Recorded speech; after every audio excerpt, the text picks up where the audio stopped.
1970 के दशक की जापान की। एक ऐसा दौर जब देश तरक्की की राह पर था, सब कुछ मॉडर्न हो रहा था। भूत प्रेत और पुरानी कहानियों को लोग अंधविश्वास मानकर पीछे छोड़ रहे थे।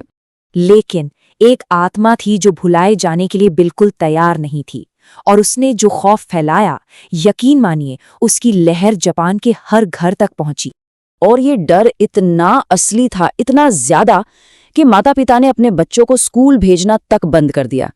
खेल के मैदान, सड़कें सब सुनसान हो गईं। बच्चों को एक अनदेखे खतरे से बचाने के लिए घरों में बंद कर दिया गया। सवाल ये है कि आखिर ये कैसी कहानी थी?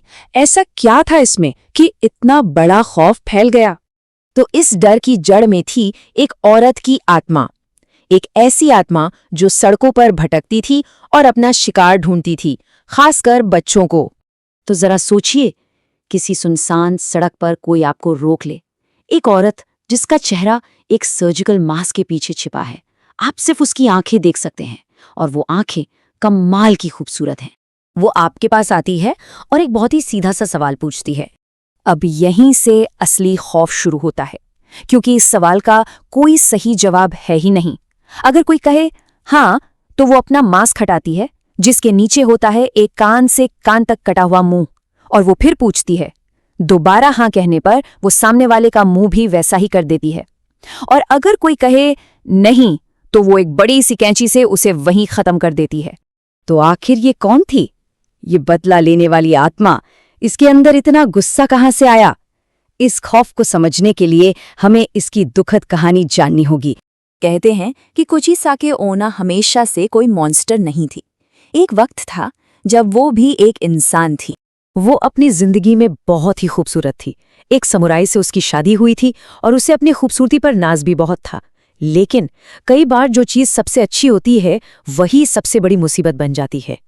तो देखिए, हुआ क्या था। वो एक सुंदर महिला थी जिसकी शादी एक समुराई से हुई। लेकिन उसका पति जब जंग से लौटा तो उसे शक हुआ कि उसकी पत्नी ने उसे धोखा दिया है, और बस ईर्ष्या और गुस्से की आग में उसने अपनी तलवार से उसका मुंह कान से कान तक चीर दिया, और मरने से पहले उससे पूछा, अब तुम्हें कौन खूबसूरत कहेगा?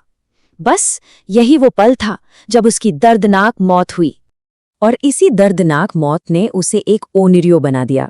ओनिरियो मतलब जापानी लोक कथाओं में एक ऐसी बदला लेने वाली आत्मा जो अपने साथ हुए अन्याय का बदला लेने के लिए दुनिया में वापस आती है, और वो अपना बदला उसी सवाल को पूछ कर लेती है जो उसकी मौत का कारण बना। तो जब ये खौफ पूरे जापान में अपने चरम पर था, तब इस कहानी में एक और अजीब मोड़ आया। हुआ ये कि जितनी अचानक वो नजर आने लगी थी, उतनी ही अचानक वो दिखनी बंद हो गई। कुचिसाके ओना जैसे जापान की सड़कों से गायब ही हो गई, और अपने पीछे छोड़ गई कुछ सवाल कि उसका असली मकसद क्या था, वो आई क्यों थी और वो चली क्यों गई। इस कहानी का कोई साफ अंत नहीं है, और शायद इसीलिए ये आज भी इतनी डराती है। और ये कहानी हमें आखिर में उसी एक सवाल पर लाकर छोड़ देती है।